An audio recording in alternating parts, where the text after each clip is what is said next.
Baik teman-teman, assalamualaikum warahmatullahi wabarakatuh. Oke, kali ini kita berada di peternakan Bapak Anto. Seperti biasa, kita santai di pagi hari ini dan mungkin kita akan bahas pertanyaan dari teman-teman yang kemarin sudah tanya dan ingin dibuatkan video pembahasannya. Kali ini kita di Bapak Anto. Kita sapa beliaunya langsung. Selamat pagi Pak, assalamualaikum. Selamat pagi, waalaikumsalam warahmatullahi wabarakatuh. Sehat Pak? Sama gembung. Berkeringat ya masih pagi ya. Oke, ini ada pertanyaan ini Pak dari Mas Alek Arianto. Ini mau tanya Pak, ini umur berapa bulan sih anakan kambing yang bagus dipisah dengan indukannya ini Pak? Seperti yang diterapkan di Iya, kandang ya. Kalau yang diterapkan di kandang itu karena di sini itu ya saya hanya kan langsung praktek kan ya, enggak teori juga enggak, itu ya praktek. Biasanya di 3 bulan. 3 bulan. 3 bulan itu udah waktunya lepas sapi. Lebih besar anakannya, ada yang 2 bulan kan kecil banget, rentan ya Pak ya. Biasanya itu kita hitung kelahirannya, kita catat tanggalnya. Habis itu nanti di 3 bulan sudah langsung kita pisah.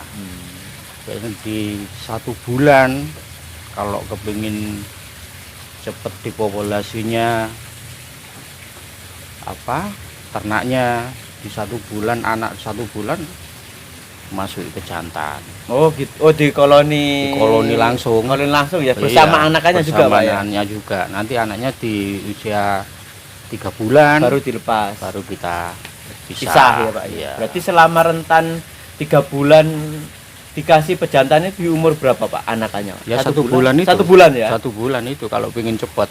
Karena mungkin kalau lihat dari peternak lain juga itu menerapkan biasanya 40 hari setelah beranak biasanya sudah langsung birahi pertama gitu Pak ya. Karena kita ya juga agak lihat mantau satu-satu gitu kan, mana birahinya. Kalau memangnya benar-benar kalau peternak besar ya ada dokter hewannya juga, ada yang ada checklistnya juga ya kan, yang lebih dari 1000 seperti panjenengan gitu Bang. Istilahnya ada checklistnya juga, semuanya ya bener-bener detail gitu.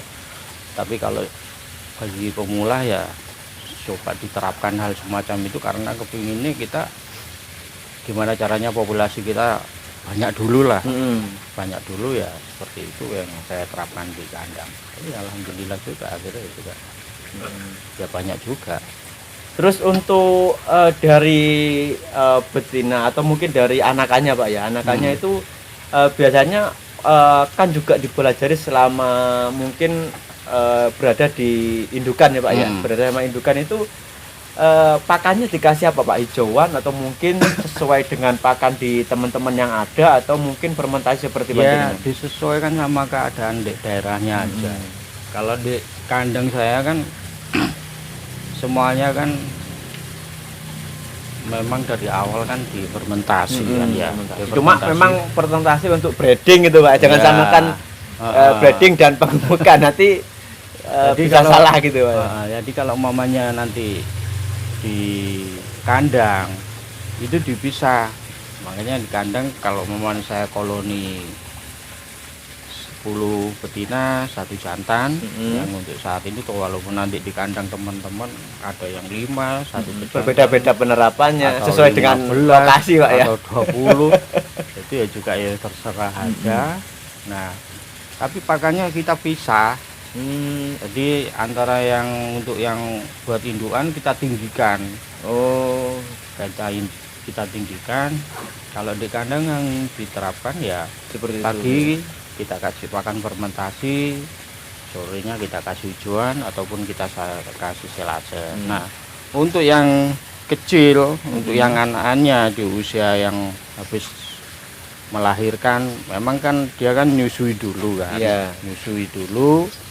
Tapi sudah kita siapkan ini pakan untuk yang kecil, pengenalan pakan lah. Pakan ini ya biasanya ada ya saya kasih keringan, kering Pak ya, kering aja ya. Kalau hijauan enggak masalah Pak? Enggak masalah, terserah, pokoknya yang penting di daerahnya apa yang ada itu dimanfaatkan. Nah kalau mau nanti disetut di waktu 3 bulan waktu dilepas sapi kalau mau pertumbuhannya kepingin cepet ya kalau punya fermentasi ya fermentasinya itu yang dikasihkan full selama 3 bulan ke depan. Sudah lumayan besar kalau mungkin tertata antara indukan dan pejantan, anakannya itu 3 bulan 4 bulan sebenarnya sudah besar banget ini dengan gitu seperti yang di kandang itu. Jadi memang sistemnya seperti itu ya. Untuk Pak, untuk sistem pakan ini kan jenengan bahas tentang antara pakan untuk indukan dan tempat pakan untuk cempe ini juga berbeda. Berarti antara kanan dan kiri itu harus ada 2 palongan yang khusus atau mungkin ada di dalam gitu Pak? Iya, kalau memang nggak ada palungan gitu ya dikasih di ember gitu, tapi ya diikat biasanya kan namanya kambing kan ya juga mencak-mencak kan. Nah itu yang mungkin yang besar-besar gitu ya, Pak? Yang besar-besar yang itu untuk disediakan untuk anaknya, paling tidak dikasih pengenalan. Yang penting stok pakannya yang buat indukan ada ya Pak ya, aman ya, gitu ya, nggak mengganggu yang kecil. Nggak mengganggu yang kecil. Oh gitu. Berarti ukurannya berarti untuk palongannya lebih pendek ya Pak ya? Lebih pendek, lebih pendek untuk yang kecil-kecil. Yang untuk yang indukannya ya standar aja, paling tidak sekitar berapa ya, 40 sentian mungkin. 40 cm yang besar Pak? Iya yang besar. Yang kecil berarti kurangi lagi ya, setengah ya. Iya, setengahnya. yang penting bisa terjangkau. Karena memang mungkin dari 1 bulan sudah mulai mengenal. Mungkin tujuan jenengan di 3 bulan itu nanti kalau dipisah sudah nggak bingung ngajari pakan gitu Pak. Nanti kalau sudah di 3 bulan kumpul sama indukannya, kita pisah, kita terapkan seperti pakan yang waktu sama indukannya di situ, baru kita taburi sama fermentasi.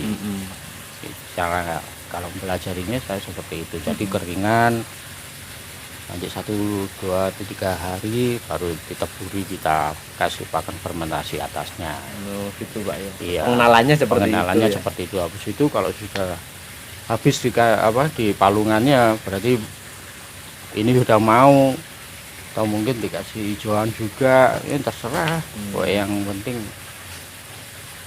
yang ada di daerahnya lah. Kalau kan beda-beda ya Pak ya. Kalau di sini menggunakan fermentasi, mungkin di teman-teman banyak keringan, daun kering-kering itu bisa dimanfaatkan. Kalau mungkin di teman-teman banyak hijauan seperti di pegunungan, itu kan bisa dimanfaatkan juga. Jadi nggak harus nyontoh dari Pak Anto ya, meskipun inginnya seperti Pak Anto gitu ya Pak ya. Ingin besarnya. Jadi mungkin seperti itu untuk Pak, untuk domba ini kan kalau saya lihat ya, lepas sapi di Panjenengan 4 bulan ini seperti yang lokal yang sudah berumur kan terlihat besar-besar banget. Itu treatmentnya seperti apa Pak? Atau dikasih vitamin atau mungkin ada tambahan khusus untuk si anaknya ini Pak? Kalau di anak itu ya di usia 3 bulan itu. Jadi setelah 3 bulan kumpul sama indukannya, mau masuk di kandang sendiri itu ya paling tidak itu nanti ya sehari 2 hari, paling enggak 3 hari itu mesti teriak-teriak nyari. Oh mesti Pak ya? Iya karena baru dipisah gitu ya? Ya sama seperti bayi ya kan, kalau baru disape gitu ya rewel ya rewel sama seperti itu. Berarti itu memang baru kita kasih injeksi yang kayak bikompleks, kayak cacing, kayak medoxil, kita booster biasanya saya kita booster ya untuk penstabilan ya, untuk cepat besar gitu ya. Biasanya saya injeksi itu. Setelah itu ya nanti kalau ada yang minat di usia 4 bulan atau 3 bulan 5 bulan biasanya ada yang minat, semuanya kan sudah kita injeksi kan. Jadi kita lepas keluar dari kandang semuanya sudah terinjeksi semuanya, tinggal lanjutin perawatannya di kandang pembeli. Berarti memang tujuannya di 3 bulan itu mungkin lebih ringan setelah disape gitu Pak. Iya. Kalau 2 bulan mungkin takutnya kecentet gitu ya Pak ya. Terlalu kecil gitu Pak ya. Iya, terlalu kecil.